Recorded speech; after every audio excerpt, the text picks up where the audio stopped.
선천한 관세음보살님께서 모든 중생들을 보살펴 주시듯이 저희들 또한 살아있는 모든 것 위에 행복이 있고 평화가 있고 안락이 있게 하겠습니다. 나무나 다나다라야야 나말랴 바루기제 세바라야 사바. 이제 설날을 맞이했습니다. 올 한 해 동안 여러분들 이루고자 하는 모든 일들이 전부 성취되기를 기원드리고 또 한 번 만국의 공덕주 여러분께 감사의 말씀을 드립니다. 새해를 맞이해서 오늘 특별히 특집 방송을 이제 여러분들을 모시기 위해서 맨날 하는 우리 방송국 스튜디오를 떠나서 광운사 서울포교인 광운영사에 와가지고 또 뒤에 부처님도 모셔져 있고 분위기도 틀리니까 새로운 분위기에서 방송을 시작하게 되었습니다. 그러니까 여러분들이 보다가 스튜디오에서 녹화하는 방송을 보시다가 오늘 새롭게 진행되는 방송 어딘가 궁금해하실 것 같아서 말씀을 드립니다. 여기는 이제 장흥 입구에 있는 광운사 서울포교원 광운정사입니다. 광운정사 법당에서 오늘 말씀을 여러분과 함께 나누고 있습니다. 이제 불교에서는요, 법화경 화성유표에 나오는 것을 보면은 법고를 이제 올립니다. 새해 첫날 스님들이 법고는 이제 북을 말하는 거죠. 부처님의 가르침도 뜻하는데 화성유표에 있는 그 말씀을 우선 먼저 소개를 해드리겠습니다. 천상천에서 가장 존경스러운 부처님이시여 바라옵니다.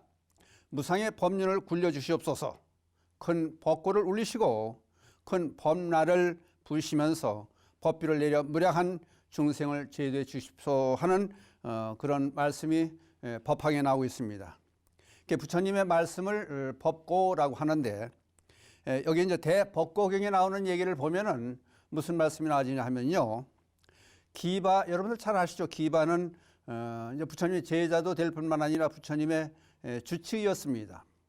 근데 이제 명약을 제조해서 북에다 바르고 그 북을 치면은 북소리를 듣는 사람들이 모든 병이 낫다고 하는 그런 얘기가 전해져 내려옵니다. 그러니까 오늘 맞이하는 특집 방송을 통해서 코로나19로 인한 재앙, 전염병으로 한 이제 전 세계가 곤란을 받고 있는데 이 재앙을 몰아닥쳐온 모든 사건들을 한번 분석해 보면서 오늘 설날을 특집 방송을 맞이하면서 벚꽃을 치는 마음으로 이 시간을 여러분과 함께 보고자 합니다. 오늘 얘기의 주된 말씀은 제가 불교 평론을 받아보고 있습니다. 개간지인데 겨울에 나와 있는 거 보면은 언론인 곽병찬 님이 기고한 코로나19의 팬데믹의 기원이란 말씀이 나옵니다. 제 나름대로 코로나19의 기원이란 제목으로 오늘 말씀을 시작해 보기로 하겠습니다. 우선 제목을, 그러니까 이게 코로나19가 쉽사리 끝날 것 같지 않으니까 새해를 이 위기에서 어떻게 극복할 것이냐, 그래서 제목을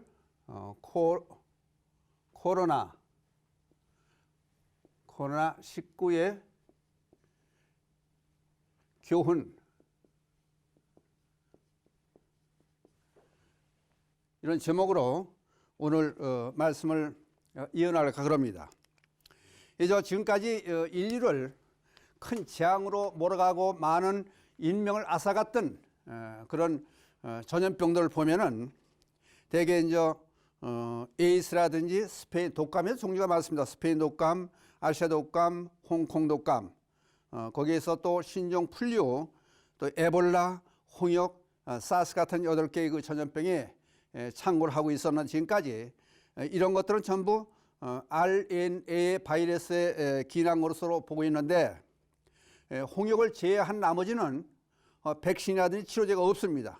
그렇기 때문에 가장 원시적인 방법으로 우리가 코로나19에 처해 있으면서 마스크를 써야 되고 손을 씻어야 되고 사람 간의 거리를 유지해야 되고 그런 어려운 원시적인 방법 속에 살아가고 있습니다. 그렇다면 지금까지 창궐했던 전염병이 어떤 것들이 있으며 그 원인들은 어디서부터 기인됐나 하는 것을 다시 한번 상기할 목적으로 아까 말씀드렸듯이 불교 평론에 있는 실린 얘기를 중심으로 해서 한번 더듬어 보기를 하겠습니다.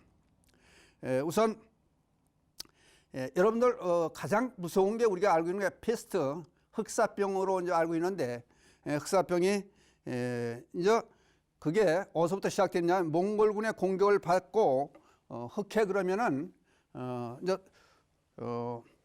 동부 유럽과 아시아를 연결짓는 흑해 그쪽을 몽골군이 전쟁을 일으켜서 침략해 들어갑니다.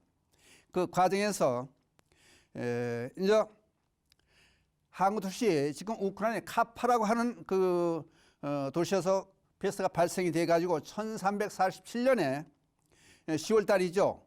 제노바 상선이 열척이 메시아 시칠리아라고 하는 메시아의 항구로 상선이 열척이 이제 닿았는데 사람은 없고요. 배 안에 시체가 꽉 차 있었었고 왜? 패스트로 해서 흑사병으로 해서 죽은 시체가 배 안에까지 차 있었는데 이제 배가 부대에 닿고 보니까 그 안에서 수많은 쥐들이 상륙을 합니다. 소다에 나와가지고 이럴 계기로 유럽 전역에 패스트가 1351년에 이제 창궐을 해가지고 2200만 명이 죽게 됩니다. 이런 참사를 빚었는데 그렇다면 그때 사람들이 어떻게 대처했느냐 이걸 보니까요. 이제 교회에서 또는 수도원에서 이제 기도를 하던 사람들이 전부 한두 사람이 아니라 모든 사람들이 전부 죽어갑니다. 그래서 사람들이 생각하게 되죠.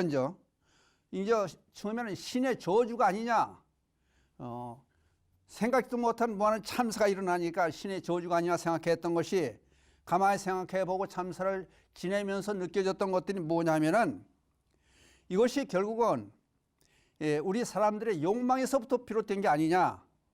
그러니까 짐승을 살생을 하고 각각 짐승을 잡아먹고 또 인간들의 욕망을 채우기 위해서 야망에 의해서 전쟁을 일으키고 그다음에 대개 전쟁이 있으면은 이제 사람을 죽이고 이제 죽고 하는 그 마당이니까 시체가 널브러지면은 거기서 병이 발생이 되는 거예요. 또 그래서 그 당시 1348년 5월에 그 이탈리아 시인 페트라카가 쓴 편지가 발견이 돼요.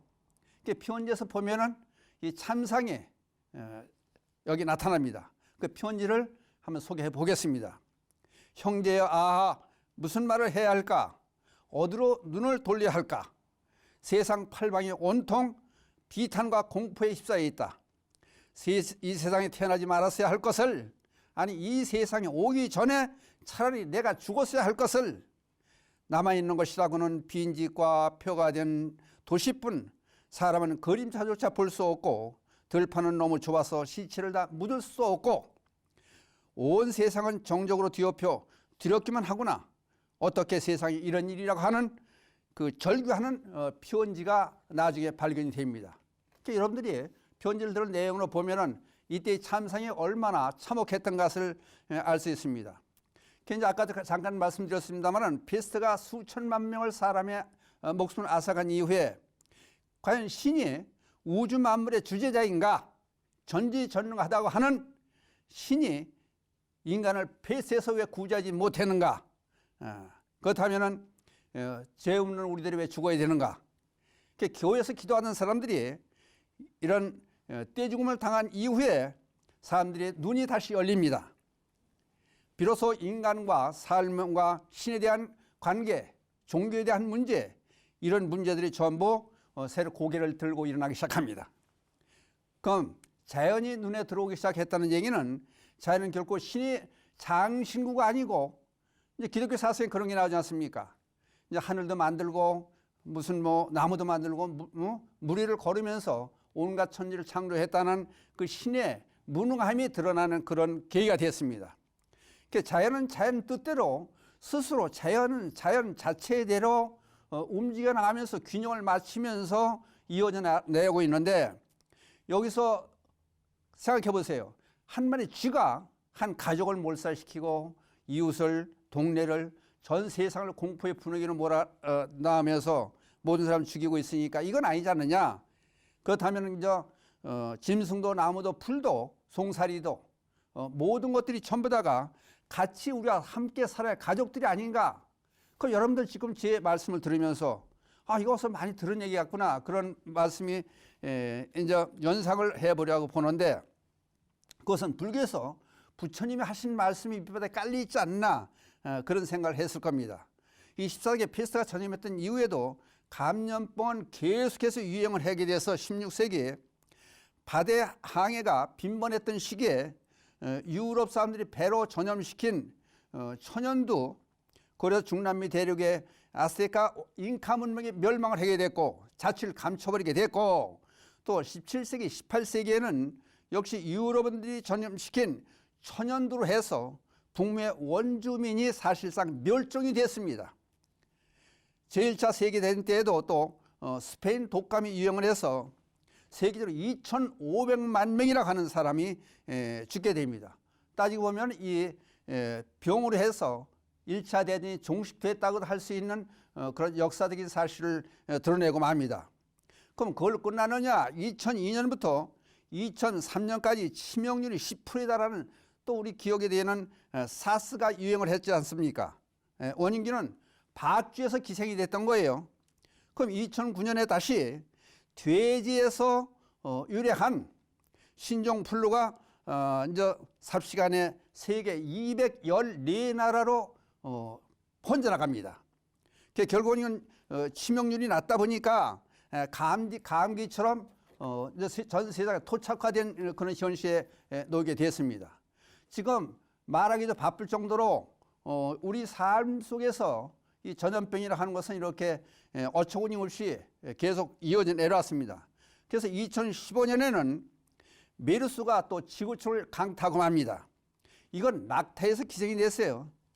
메르스 코로나 바이러스라고 하는 가변이 돼서 치사율이 무려 41% 그러니까 반 가까이가 죽어야 되는 그런 메르스 코로나 바이러스가 창궐 해서 이건 백신 개발이 다행히 돼가지고 잠복이 됐습니다. 이와 같이 인류 치명률로 위협했던 감염병은 대부분의 가축으로 해서 일어나기 시작했습니다. 그래서 천연두 홍역은 소에서 일어났고 끊임없이 변종을 쓰는 인플루엔자는 돼지에서부터 비롯됐고 또 말라리아와 뇌염은 모기에서 이루어졌고 또 페스트, 티푸스는 쥐. 그러면 지금 우리가 제목으로 달았던 코로나19 바이러스는 박쥐에서 기생했다고 하는 그런 얘기들이 나오지 않습니까? 코로나 바이러스가 변이를 계속해서 인간에게 옮겨왔다는 것인데 박쥐가 시장에서 식용으로 사람 먹거리로 이렇게 판매된 결과가 결국 오늘 이 같은 악화된 이런 세태를 만들어냈다는 겁니다. 결국은 각종 전염병의 발생 원인이 인간들 영역 및 경작지를 넓히기 위해서 자연을 파괴하는 그렇던 행위로 짐승들이 서식지가 잃어버리게 돼요. 그러므로 해서 인간주의로 같이 짐승들을 끌어들인 겁니다. 짐승대로 살아야 되는데 사람이 영역을 넓히다 보니까 개발이라는 명목하에 또는 주택을 짓기 위해서 길을 내기 위해서 또는 목축업에 이제 종사하기 위해서 그렇다 보니까 점점 짐승들이 갈 곳을 잃어버리는 거예요. 그러니까 사람과 같이 살게끔 끌어들이는 것이 결국은 사람들이 아니냐. 그렇다면은 이제 이 지금 요 가까운 요 근래를 요 중심적인 나라 몇 나라를 예를 들어서 한번 설명을 해보겠습니다. 그러면 무슨 얘기를 하려고 하냐면은 사람들이 자연을 파괴하고 또 짐승들 살 곳을 석실 없애버린 그런 결과가 어떻게 됐느냐. 이제 우리나라는 지난해에요 70일 가까운 장마가 기록적인 폭우를 쏟아놓게 했고 거기다 태풍이 몰아쳐서 또 왔고 또 일본에서는 지난해 7월 13일 기후시방에 하루 1000mm가 넘는 그런 기록적인 폭우가 쏟아져서 주택 13,957채가 물에 침수가 되는 그런 참사를 겪었습니다. 그 다음에 세계에서 가장 추운 곳이 어디냐 그러면 우리는 저 베르호얀스키를 얘기합니다. 근데 지난해 2월 20일 날 세계에서 가장 춥다는 곳이 최고 기온이 섭씨 38도씨, 섭씨 38도까지 간 그런 기상 이변을 초래했습니다. 그 시베리아에서 지난 7월에만 폭염 탓으로 300여 건의 산불이 발생해서 고온이 일어난 덕분이죠. 또 스페인 북부 지방에 지난해 7월 30일 기상 관측상 최고치인 섭씨 42도를 어마어마한 더위를 몰아와서 많은 사람들이 죽었지 않습니까? 더위에 죽었어요. 또 호주에는 1700만 헥타르, 그럼 1헥타르가 10,000 평방미터나 돼요. 어마어마한 곳이 전부 불에 타고 12억 5천만 마리의 야생동물이 전부 불에 타 죽었습니다. 산불로 해서. 그래 이런 현상들을 가끔 우리들을 보면서 이건 끔찍하고 몸소리 쳐지는 그런 아주 참혹한 현실을 그럼 어떻게 된 거냐? 우리가 불러온 겁니다. 이 얘기를 또 계속하면은 미국 남서부의 데스필라라 하는 것은 지난해 6월 달에 기온이요. 더위가 섭씨 54도까지 올라갔습니다. 그럼 이대로 가면 어떻게 되느냐? 이제 기상학자들이 전부 예측하기를 2050년에 되면은 2050년이라는 것은 먼 세월이 아닙니다. 지금 2021년이니까 30년 안에 기후로 인해서 난민이 예측하건대 1억 4천만 명의 난민이 발생할 것이다. 여러분들 이 얘기 들으면은 이게 꿈 같은 얘기면 좋겠습니다, 차라리.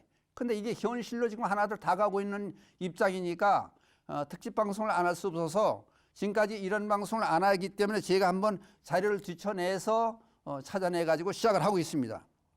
그러면 기상이변의 원인이 어디서부터 나오느냐? 기후 온난화에서 있다. 지구가 뜨거워지는 그 이유에서 있다.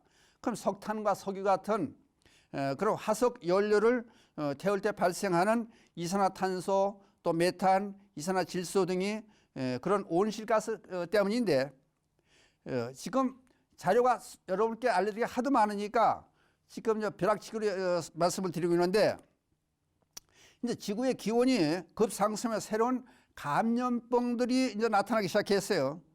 인간에 의한 야생동물의 서식지가 파괴됐다는 거 아까 말씀드렸지만은 야생동물 인간이 뒤섞여 살게 됐고 이들 야생동물 잡아먹기 때문에 전염병이 오게 만들어서 스스로 우리 인간들이 무덤을 판다. 인간의 욕망이 얼마나 무서운가 간단한 예를 하나 들어보겠습니다. 톨스토이 우화 중에서 파훔이라는 농부가 나옵니다. 근데 여기서 100루블만 주면은 쉬지 않고 달려가면은 이렇게 나타나면은 그 땅을 다 주겠다. 그렇게 전제를 해 놓으니까 이제 100루블을 내놓고 이 농부가 달려가기 시작해요. 결국은 욕심이 작용을 해서 되돌아오지 못하고 달려가다가 땅에 쓰러 죽습니다. 이 인간의 욕망이라는 것이 욕심이라고 이렇게 무서운 거예요. 그러니까 파움이라는 농부가 차지한 그 땅덩어리는 결국은 자기 묻힌 그 땅 하나, 무덤 전체가 땅 시체 하나 묻힌 그 땅 하나를 차지하기 위해서 그렇게 전력을 다뛰다 죽었다는 그런 얘기가 있습니다. 그러면 이제 우리가 결론을 보면은 코로나19가 있게 한 두 가지 조건을 내세운다고 했습니다. 첫째는 인간의 탐욕이요. 둘째는 인간론에 대한 무지. 그걸 들 수 있습니다. 인간 자신의 욕망을 채우기 위해서 다른 생명의 서식처를 파괴해서 바이러스를 인간에 끌어들였고 인간론에 무지한 다른 생명을 죽이게 되면 너도 죽는다. 그러니까 인간 생명 또한 위태로워진 것이 다른 생명을 죽이기 위한 그런 짓거리에서부터 일어난 게 아니냐. 그러니까 코로나19는 지구의 생물, 무생물을 하나의 끈으로 연결되게 있는다는 사실을 우리는 깨닫게 했고, 그러니까 너와 내가 둘이 아니라는 사실을 우리는 분명 알아야 됩니다. 이게 이제 지금 밝혀진 설에 의하면은 중국 우한의 한 시장에서 박쥐 생체가 거래되던 중 발생해서 동남아라든지 미국, 유럽 전 지역을 몰아치는 폭풍이 되고 있는 것이 지금 코로나19 우리가 주제로 삼고 있는 코로나19의 위험성입니다. 그러면 결국은 이런 일들이 지금 간단히 예를 들어서 법궁에 이런 얘기가 나옵니다. 만일 네가 살려거든 방생을 해라. 그러니까 방생이면 살려주는 겁니다. 그러면 살려주는 대상은 어디냐? 나무도 풀도 들도 흙도 되고 또 송사리도 되고 또는 나비도 되고 새도 되고 공기도 되고 물도 되고 그러니까 모두 살려주라고 하는 것이 불교에서 부르짖는 이제 주장입니다. 그러니까 각종 전염병 원인을 분석해 봤지만은 인간이 자연을 훼손함을 해서 지금 물도 오염이 되고 공기도 오염이 되고 모든 것이 산도 들도 성한 것이 하나도 없습니다. 기후 전문가들이 말하는 통제불능한 지구온난화의 징후가 세계 곳곳에 나타나고 있습니다. 2019년 8월에 IPCC의 기후변화 토지 특별 보고서를 잠깐 인용해 보겠습니다.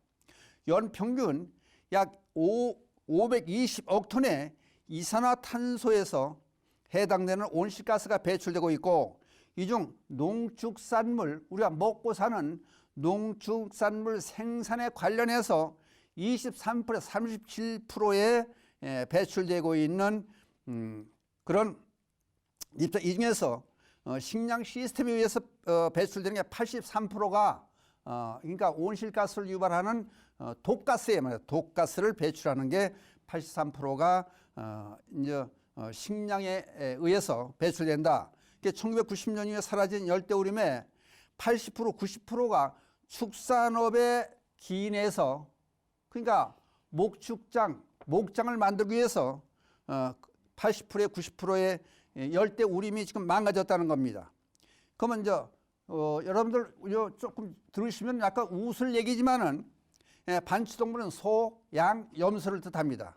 근데 여기서 이 소, 염소에서 나오는 트림, 방귀 이것이 메탄가스의 20배나 되는 이제 발생의 메탄가스가 이산화탄소의 20배나 된다는 사실을 아는 사람이 몇 없을 겁니다. 그러니까 소 한 마리가 뿜어내는 방귀라든지 트림에 뿜어내는 게 자동차 2~3배에 달한다고 합니다. 그래서 유럽 일부 국가에서는 소에게 방귀세를 부과하는 그런 현실입니다. 지금 현재 소에게 방귀세를 부과합니다. 소고기 1kg를 생산하는데 물이 15,500리터나 들어간다고 하는 사실도 여러분들 알고 있어야 되겠습니다. 그러니까 만약의 경우 상상하기도 어려운 얘기지만은 지구 온도가 섭씨 6도 상승하면 지구는 그대로 멸망한다는 것이 기상학자들의 지금 연구 결과입니다.